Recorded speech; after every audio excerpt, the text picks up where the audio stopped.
I never got you for free. So Behringer didn't send me an RD9 despite me writing one letter. Well, it was a message through the Gearspace forum, actually. No, I wasn't expecting one. I actually managed to pick one up about 10 days ago. A shop, one of the stores in the UK. I wasn't actually looking for one, I just stumbled onto it. It was there and it was available. So I thought, yeah, I'll take it rather than wait till February. I was always going to get one, but I wasn't like hyped up to get one immediately.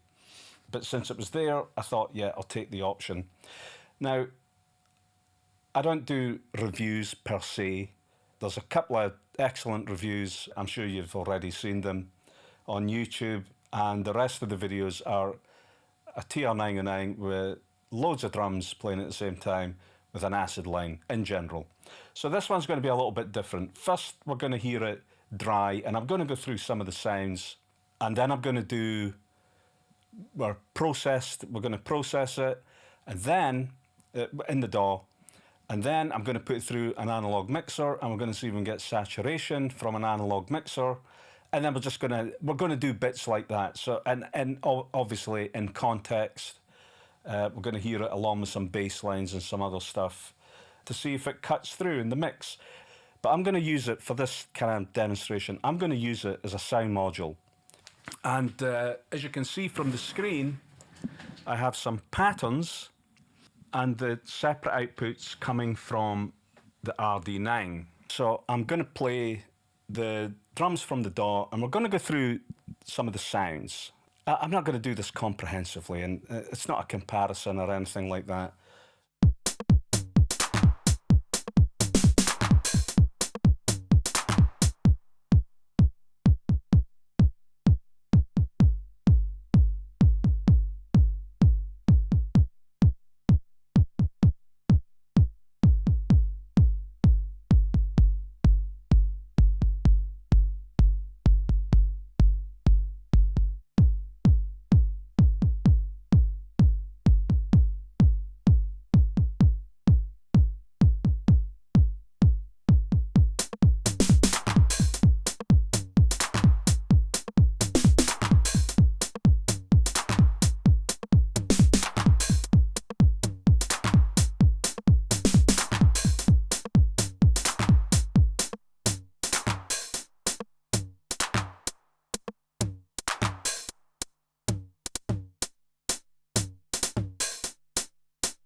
Okay, so I think that'll do for that quick demo. That was all completely dry, no effects, no processing whatsoever. Now we're going to do a processed version. I haven't processed individually because there's a time factor, but also I would generally just bus the 909 and process the whole lot, and maybe do a little bit of individual processing, but I don't need that for this purposes right now. So I've got a couple of things here, but I'll let you hear the kick drum. This is no processing.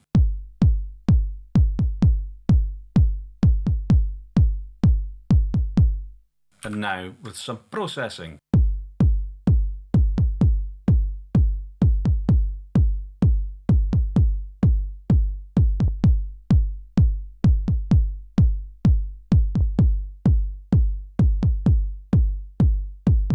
So it's getting into that saturated territory that is quite familiar on the TR909. And what I've got here is this Air Windows. It's a model of I think the 1604, the early 16-channel Mackie mixer, and it's a model of that. So you get that kind of saturation thing going on.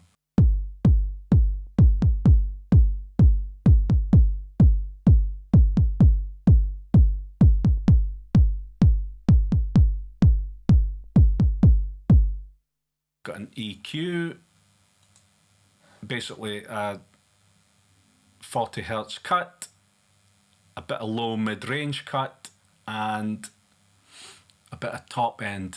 It's that hi-fi thing I'm trying to... This is what I never needed to do with an original 909. Of course, when you compress and stuff, the hi-hats do get very loud, but I didn't need to kind of do this thing.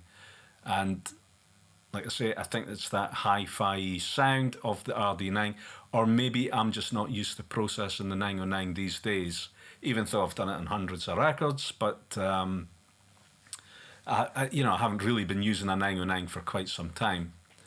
I get on fine with samples, to be perfectly honest with you. But anyway, so that's the processing. Not too much. I'm just trying to get that saturated sound.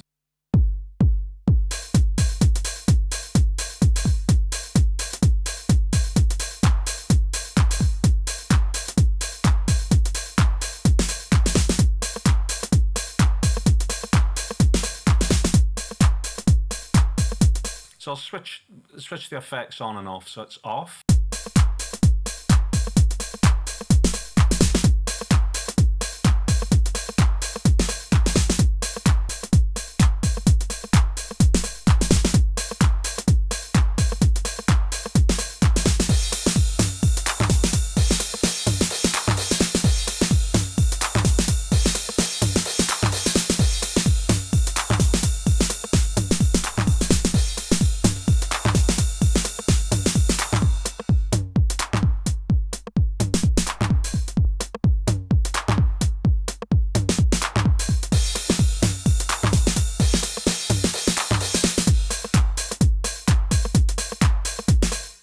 So I think that's a little bit of an improvement. It's not huge. The TR909, it's not easily processed, as in, it's very difficult to change the character of the 909. And I tried many, many times, you know. And no matter what you do with it, it's always going to kind of sound like a 909, right? In general, its DNA is always going to cut through.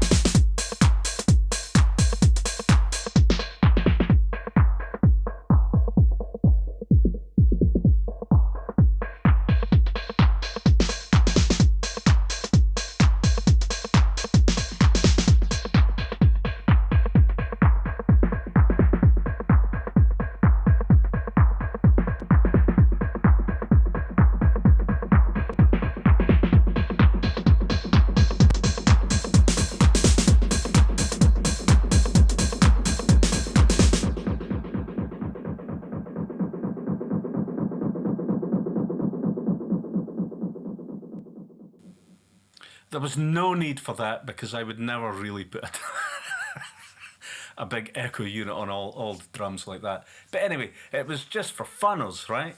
So now we're going to move on to analog mixer saturation process RD9.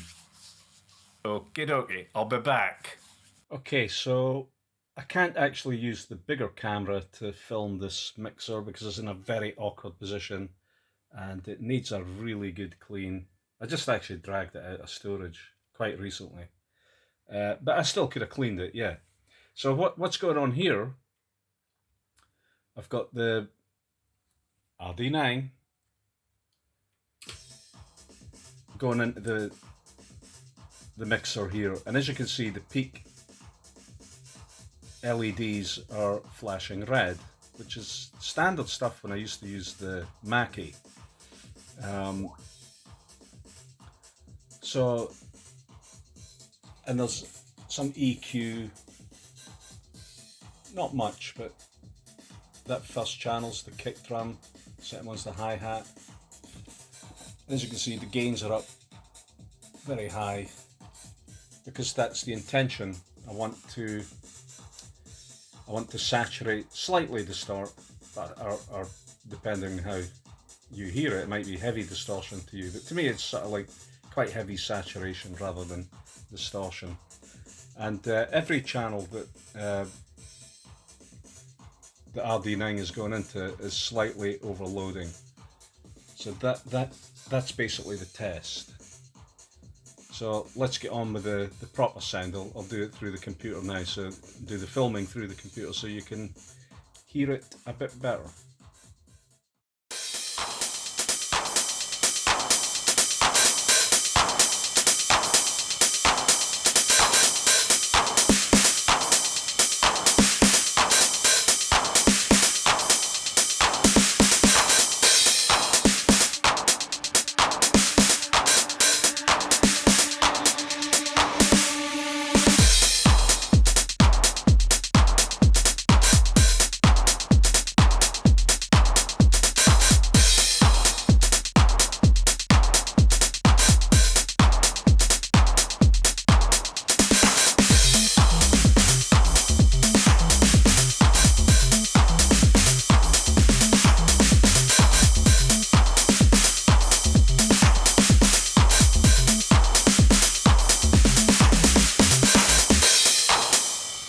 Okay, so that was pretty much the drums on their own, and I added in that little bass line.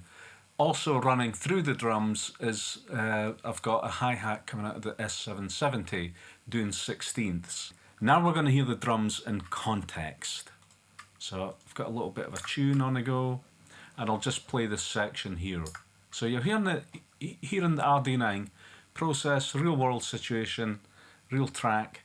I think it gives you a good idea how it works in the mix.